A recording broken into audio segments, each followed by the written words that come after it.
تنزيل الكتاب من الله العزيز الحكيم إنا أنزلنا إليك الكتاب بالحق فاعبد الله مخلصا له الدين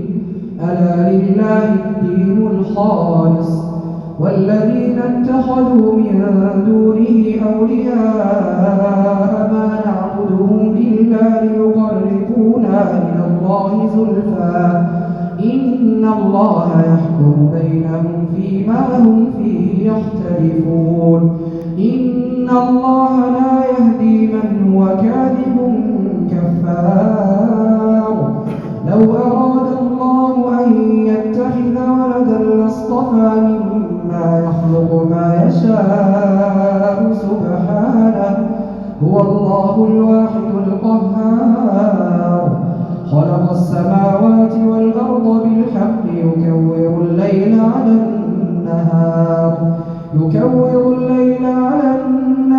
ويكور النهار على الليل وسخر الشمس والقمر كل يجري لأجل مسمى ألا هو العزيز الغفار خلقكم من نفس واحدة ثم جعل منها زوجها وأنزل لكم من الأنعام 8 أزواج يخلقكم في بطون أمهاتكم خلقا من بعد خلق في ظلمات 3 ذلكم الله ربكم له الملك لا إله إلا هو فأنى تصرفون إن تكفروا فإن الله غني عنكم ولا يرضى لعباده الكفر وإن تشكروا يرضه لكم ولا تزر وازرة وزر أخرى ثم إلى ربكم مرجعكم فينبئكم بما كنتم تعملون إنه عليم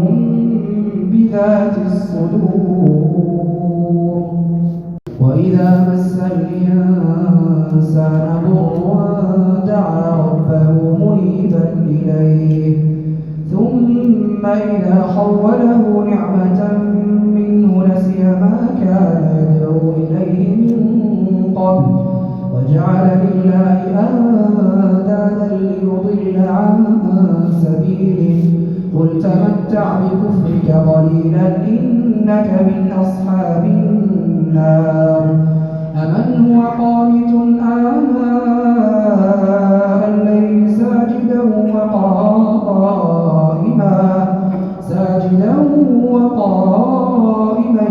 يحذر الآخرة ويرجو رحمة ربه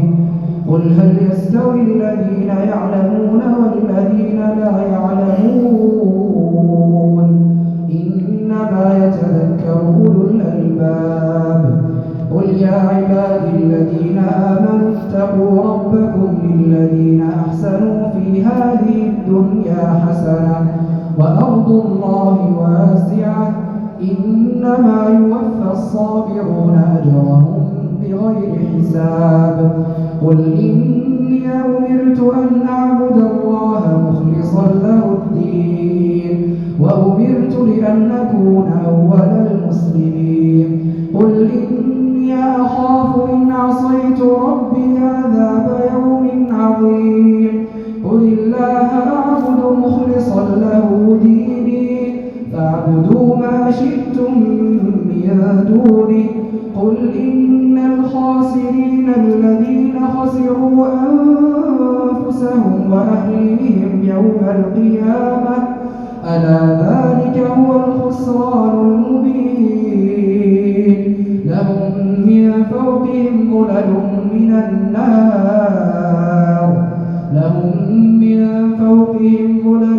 من النار ومن تحتهم ظلل ذلك يخوف الله به عباده يا عباد فاتقون والذين اجتنبوا الطاغوت أن يعبدوها وأنابوا إلى الله لهم البشرى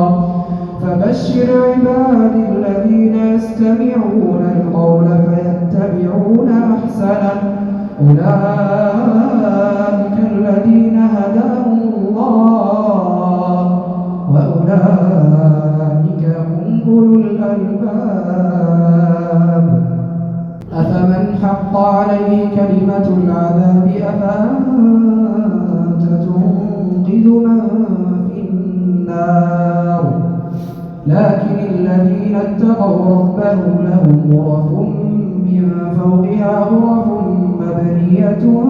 تجري من تحتها الأنهار وعد الله لا يخلف الله الميعاد ألم تر أن الله أنزل من السماء ماء فسلكه ينابيع في الأرض ثم يخرج به زرعا مختلفا ألوانه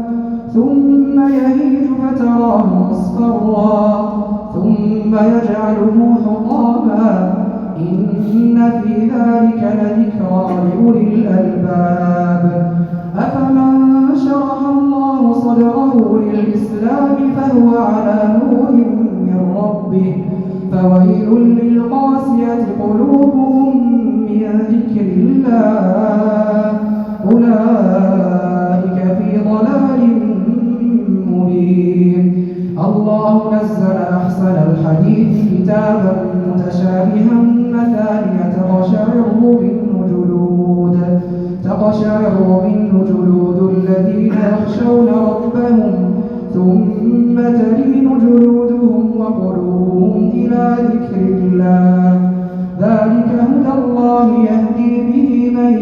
يشاء ومن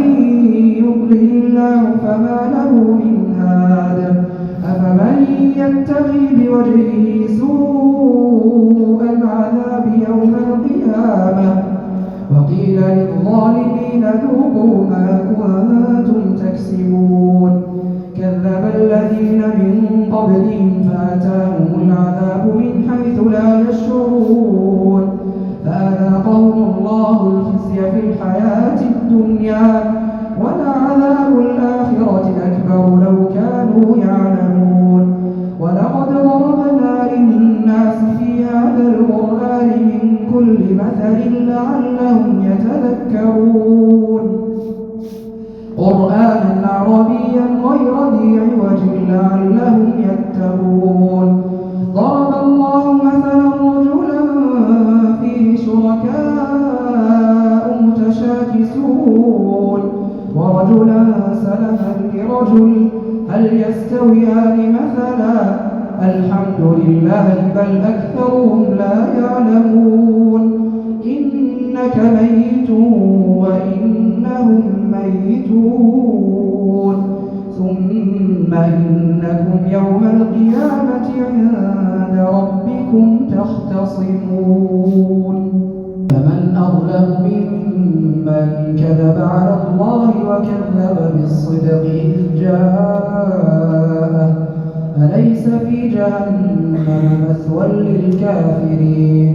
والذي جاء بالصدق وصدق به أولئك هم المتقون لهم ما يشاءون عند ربهم ذلك جزاء المحسنين ليكفر الله عنهم أسوأ الذي عملوا ويجزيهم أجرهم بأحسن الذي كانوا يعملون أليس الله بكاف عبده ويخوفونك بالذين من دونه ومن يضلل الله فما له من هاد ومن يهد الله فما له من مضل أليس الله بعزيز ذي انتقام ولئن سألتهم من خلق السماوات والأرض ليقولن الله قل أفرأيتم ما تدعون من دون الله إن أرادني الله بضر هل هن كاشفات ضره أو أرادني برحمة هل هن ممسكات رحمته قل حسبي الله عليه يتوكل المتوكلون قل يا قوم اعملوا على مكانتكم إني عامل فسوف تعلمون من يأتيه عذاب يخزيه ويحل عليه عذاب مقيم إنا أنزلنا عليك الكتاب للناس بالحق فمن اهتدى فلنفسه ومن ضل فإنما يضل عليها وما أنت عليهم بوكيل الله يتوفى الأنفس حين موتها والتي لم تمت في منامها فيمسك التي قضى عليها الموت ويرسل الأخرى إلى أجل مسمى إن في ذلك لآيات لقوم يتفكرون أم اتخذوا من دون الله شفعاء قل أولو كانوا لا يملكون شيئا ولا يعقلون قل لله الشفاعة جميعا له ملك السماوات والأرض ثم إليه ترجعون وإذا ذكر الله وحده اشمأزت قلوب الذين لا يؤمنون بالآخرة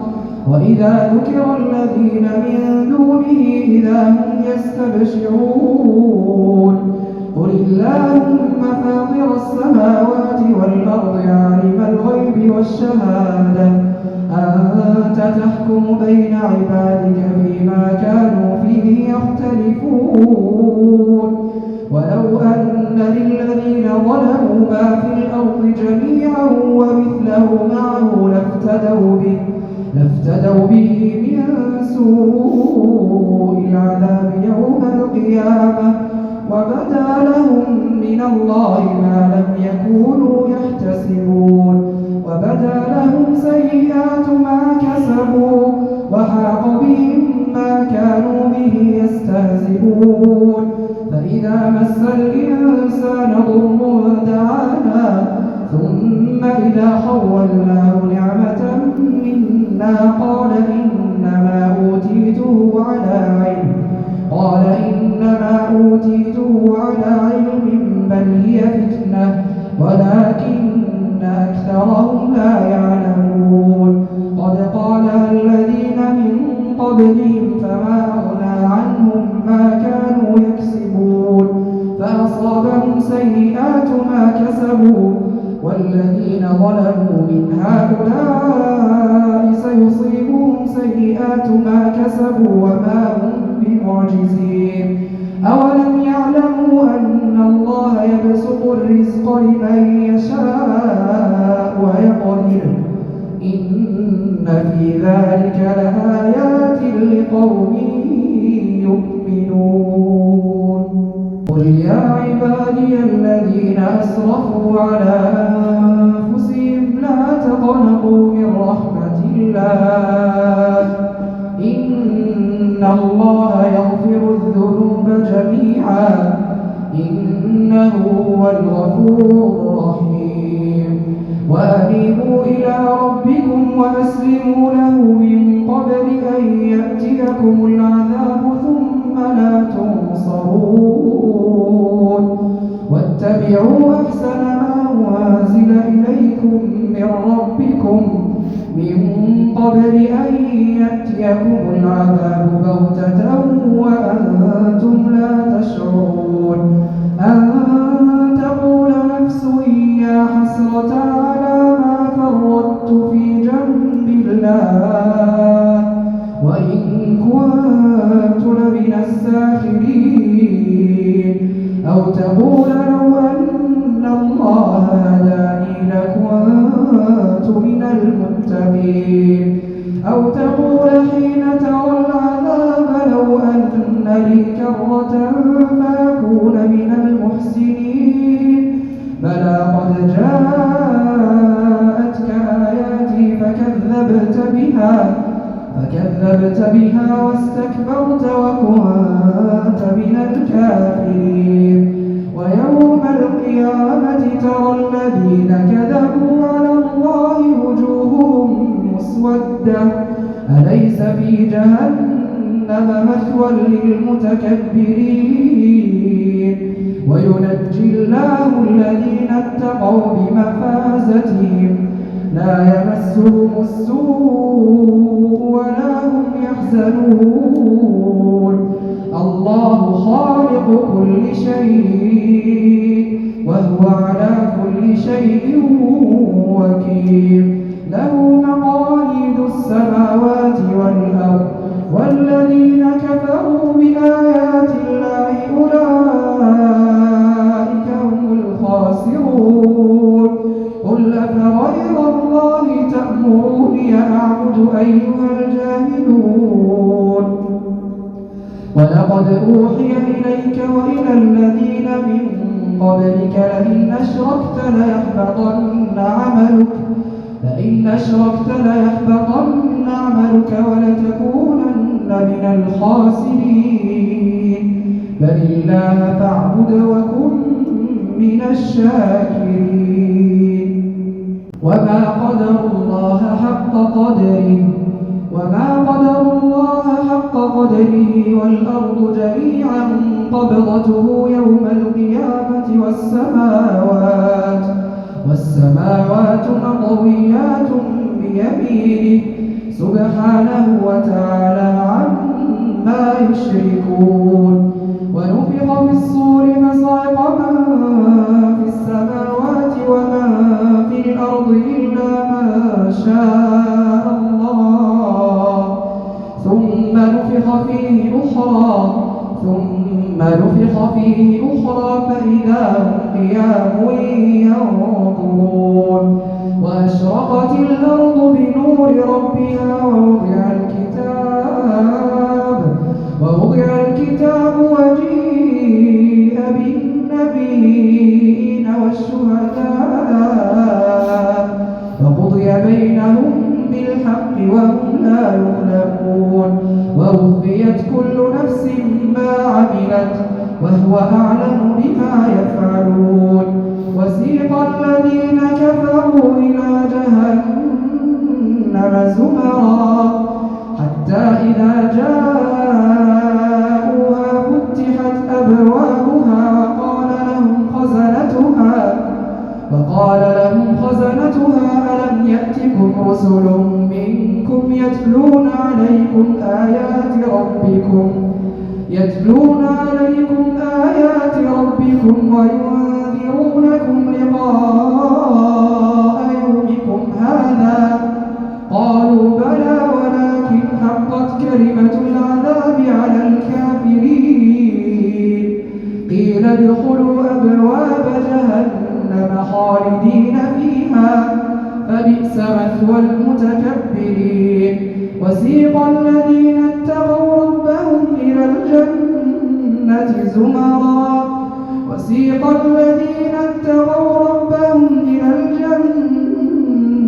زمرا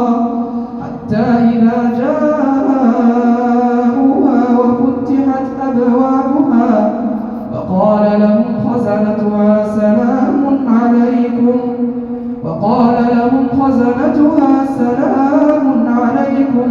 طبتم فادخلوها خالدين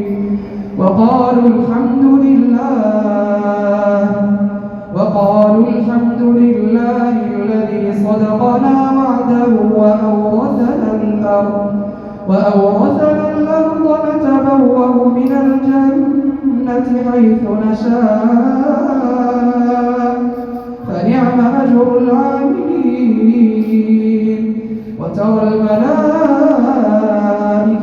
حافين من حول العرش يسبحون بحمد ربهم وقضي بينهم بالحق وقيل الحمد لله رب العالمين.